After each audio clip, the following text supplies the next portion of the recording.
근데 이제 거의 반강제로 친정아버지가 그 애기 아빠한테 그냥 건네주고, 그러니까 하루 맡기는 것처럼 건네주고 연락을 끊어버리는. 그러니까 제가 그때 진짜 휴대폰도 다 바꾸고 잠수를 타버렸어요 그때. 근데 그래서 결론적으로 그렇게 또 한 6개월 1년이 지났는데 그 사이 아이가 아버지도 키울 여력이 안 되시고 또 애기 아빠도 다시 저희 집에 데려다 놓고 또 가버리고 그러니까 결국은 아이가 다시 돌아왔는데 어떻게 할 줄 모르니까 어린이집 원장님 댁에서도 한참 지내고 또 보육원에 있을 때 또 가서 지내고 해서. 솔직하게 더 얘기할게. 우리는 나랏밥을 먹는 아이야. 근데 나랏밥은 쌀밥도 있고 보리밥도 있거든.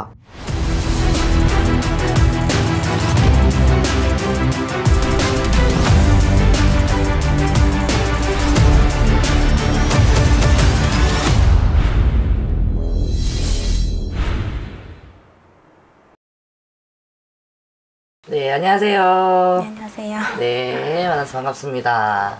자, 성함이?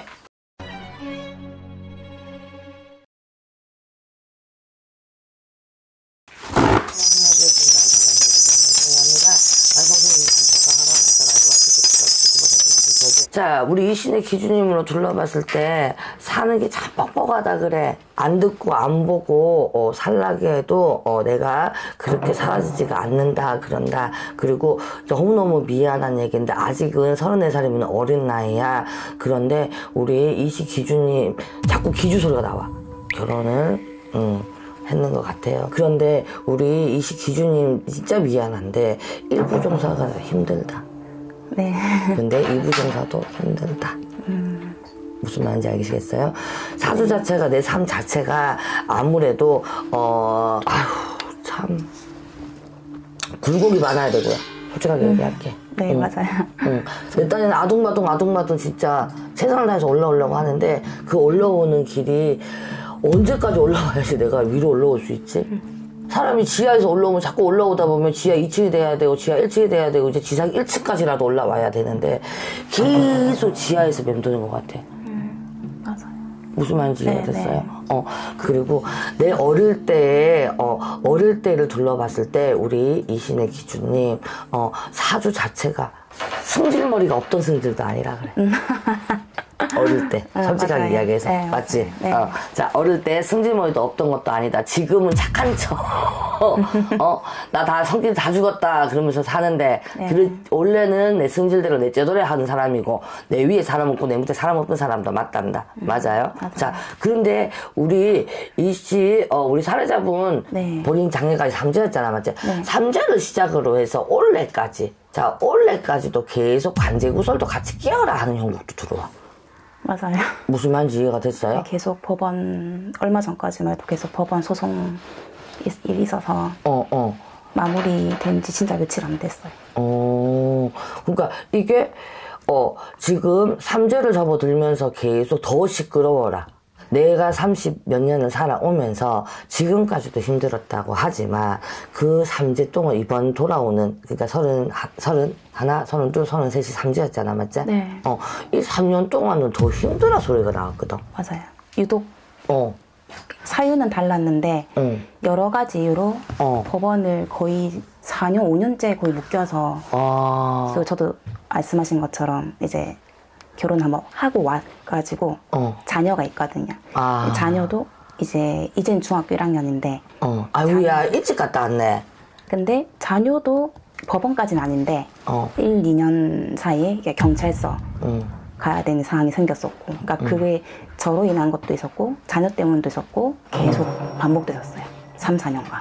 3, 4년간. 그러니까 내가 봤을 때 이 삼재바람을 두드려 맞으면서 계속 관제도 끼어라, 구설도 끼어라, 또 내가 지친다. 그러다 보니까 내가 아직도 어린 나이고 아직도 청춘이라 우리끼리 이야기로. 그런데 앞으로 뭐를 해먹고 살아야 되지? 앞으로 어떻게 살아야 되지? 그런데 내가 우리 사례자분 내가 뭐 하나 물어볼게. 우리 사례자분 어릴 때 한번 생각해봐. 10대 후반에 10대 후반에 내가 어떻게 살았나를 한번 생각해봐. 내가 무슨 얘기하고 싶은지 네. 알겠어. 네. 내가 아까 얘기했지. 내 위에 사람 없고 내 밑에 사람 네. 없었다. 맞아요. 갈지 마. 일명 비행 청소년의 느낌이 좀 물씬 풍기는. 지금은 너무 이쁘고 너무 착해 보이고, 그지? 그리고 죽을 만큼 사랑해서 결혼했다라기보다 네. 인간적으로 솔직하게 그냥 내가 우리끼리 사고 쳤는데 치우기도 좀 그렇고 애매해. 이 사람도 괜찮게 내가 들기도 하고 그래가 아유 고마워 엄마 내 인생 별거 있나 싶어갖고 그냥 살아보자 하고 살았는 게 결국은 네. 얼마 살지 못하고 아이 낳고 1살 맞죠? 조금 이후로 얼마 살지 못하고 내가 정리가 되라 가는 형국이었단 말이지. 맞아요. 자, 본인은 지금 본인의 문제를 어떻게 했으면 좋겠냐라는 생각이 들지. 왜냐하면 막막한 형국으로 자꾸 보여줘요. 내가 봤을 때 솔직하게. 답답하고 막막한 형국. 네, 맞아요. 맞죠? 네. 막막한 형국으로 보여지는데, 나는 미안한 얘기야. 나는 우리 자손 또 걱정이야. 무슨 만족시 이해가 됐어요? 어떤 부분들? 우리 자손도 마음이 본인은 최선을 다해서 키웠다는 걸 알아. 아, 네. 그런데 이 아이가 가슴에 상처가 너무 많아. 네. 맞아요. 그러니까 어릴 이 때 아이를 생각하면 자꾸 눈물이 나. 아, 그러니까 울지 마. 미안해. 아니 그 어릴 때 이제 어릴 때 애를 낳고 나서 처음에는 이 아이를 키울 거라고 생각을 안 하고 그러니까 이 아이를 낳는 것도 집에다가도 말을 못 하고 기관에 그러니까 미혼모 기관에 들어가서 아이를 혼자 낳았었거든요, 외부에서.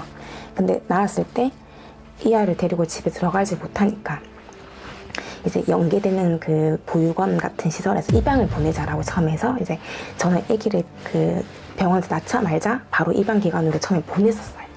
보냈는데 한 달 정도밖에 안 됐을 건데 한 달 동안에 너무 밟히는 거예요. 물론 데리고 사는 게 더 잘 살 거라고 말은 못 하겠지만 그래도 계속 걸리고 이래서 제가 한 달 만에 다시 데리러 갔어요. 그래서 입양 안 보내고 내가 키우겠다라고 해서 한 3, 4년 정도 제가 키웠었는데 사정이 너무 어렵고 하다 보니까 이제 저희 친정아버지를 의논을 이제 하다가 애기 아빠한테 보내라. 안 된다 하다가 저도 지치고 하니까 알겠다. 근데 이제 거의 반강제로 친정아버지가 그 애기 아빠한테 그냥 건네주고 그러니까 하루 맡기는 것처럼 건네주고 연락을 끊어버리는. 그러니까 제가 그때 진짜 휴대폰도 다 바꾸고 잠수를 타버렸어요 그때는. 근데 그래서 결론적으로 그렇게 또 한 6개월 1년이 지났는데 그 사이 아이가 아버지도 키울 연락이 안 되시고 또 애기 아빠도 다시 저희 집에 데려다 놓고 또 가버리고 그러니까 결국은 아이가 다시 돌아왔는데 어떻게 할 줄 모르니까 어린이집 원장님 댁에서도 한참 지내고 또 보육원에 있을 때 또 가서 지내고 해서 제가 또 보육원 갔다 소리 듣고 그 보육원 아버지랑 찾아갔었는데 저를 못 알아보는 거예요. 그때 3살 이럴 때니까 뭐 그래서 그걸 또 보니까 아 이건 아닌 것 같다.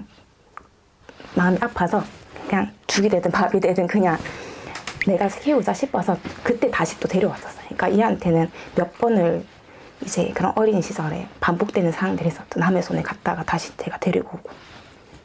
이게 본인이 지금 이야기를 하는 거 보면 뭐 3, 4살 때라고 얘기를 하는데 나는 이 아이가 기억하고 있는 부분에서도 상처가 있었다 그래. 무슨 말인지 이해가 됐죠? 그러다 보니까 우리 살해자분도 살해자분인데 이 아이도 마음이 많이 그렇다. 특히나 우리 친구 이름이 뭐예요?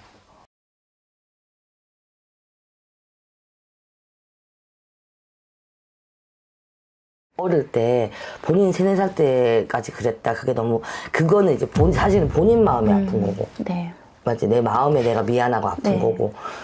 내가 느꼈을 때 이 아이가 그 뒤로도 내가 기억하고 인지하고 있는 그 시점부터 좀 불안했어. 환경 자체가. 계속 불안함의 연속이었다 그래. 무슨 말인지 알겠죠? 네. 이 불안함의 연속이다 보니까 이 아이가 성격이 어떨 때는 한정없이 좋다가 어떨 때 버럭 때 또 딴 애 갔다가 맞아요. 또 좋을 때도 한정없이 좋다가 감정이 그보니까 막 이래. 지금도. 그러니까 어차피 살해자분이 안기로 마음먹은 자손이야. 그치? 네. 내가 뛰어보려고 그래도 도저히 뒤가 밟혀서 다시 돌아가서 또 데리고 오고 뛰어보려고 그래도 다시 돌아가서 또 데리고 오고 그런 자손이잖아. 네. 결국 이제는 못 뛰겠잖아. 네. 이제는 죽을 때까지 끌어안고 가야 되겠잖아. 그치? 그러면 이런 자손은 이렇게 대화를 많이 했으면 좋겠어. 해서 아픈 데를 자꾸 엄마가 이렇게 다듬어 줬으면 좋겠어. 좀 성격이 많이 변할 거야. 그리고 본인은 본인이 앞으로 좀 어떨까 궁금해서 왔다고 하는데 나는 내가 봤을 때는 우리 자손 솔직하게 더 얘기할게. 우리는 나랏밥을 먹는 아이야. 근데 나랏밥은 쌀밥도 있고 보리밥도 있거든. 네. 맞지? 네. 그래도 나는 우리 자손이 쌀밥 먹기를 바라는 사람. 엄마도 바라는 사람. 네. 맞지? 보리밥 먹어 다 먹잖아. 그죠? 네. 그러니까 그러려면 엄마가 케어를 잘해야지 돼. 이해가 됐어? 네. 내가 엄마한테 그 얘기를 아까 했지. 엄마 10대 때 한번 생각해봐. 네. 어땠는가? 굳이 말하지 않아도 되잖아. 맞지? 네. 우리 그러지 않게 네. 엄마가 잘 케어해줘야 된다는 거 잊지 말았으면 좋겠어. 네. 이해가 됐지? 네네. 더 궁금한 거 있어? 아니요. 그냥 어떤 것도 그냥 지금처럼 이렇게 열심히 살면은 빛을 볼까라는 그게 있는지 너무 막막해서 말씀하신 것처럼 끝이 있을까 싶어서 그게 제일 궁금했던 거였고. 두달전이 끝났어. 솔직하게 지금 내한테 오기는 왔는데 내가 지금 보여지기에는 한 달, 2달 전부터는 조금 이제 잔잔한 호수 같은 느낌 들지 않아? 내 인생이 지금? 맞아요. 근데 그게 너무 불안했어요. 그게 이러다가 불안했다. 또 뭐가 막 탕탕탕탕탕 또 전에처럼? 아니야, 적어도 37, 8까지는 지금처럼 예쁘게 살 수 있어. 우리 자손나비, 우리 만 잘 케어하면 와장탕탕 우당탕탕 소리가 날 수가 없어. 이해가 됐지? 네네. 그러니까 우리 태준이 잘 케어하면서 지금처럼 살면 돼. 이해가 됐어요? 네. 알았어요. 그럼 마칠게요. 네, 수고하셨습니다. 감사합니다. 오늘 이렇게 점사 보셨는데 네. 현재 소감 좀 어떠세요, 감독님? 우선 그 신점을 처음 보러 온 거라서 좀 설레기도 했었고 좀 무섭고 그런 것도 있었는데 되게 잘 봐주셔서 좋았고 또 더 열심히 살아야겠다 이런 원동력도 좀 된 것 같아서 자녀에 대한 것도 말씀하실 때도 제가 궁금해하는 거가 어떤 건지 아셨던 것 같고 그래서 먼저 얘기도 꺼내주셨고 답변도 잘 해주셔서 되게 궁금했던 건 다 해소가 됐던 것 같아요.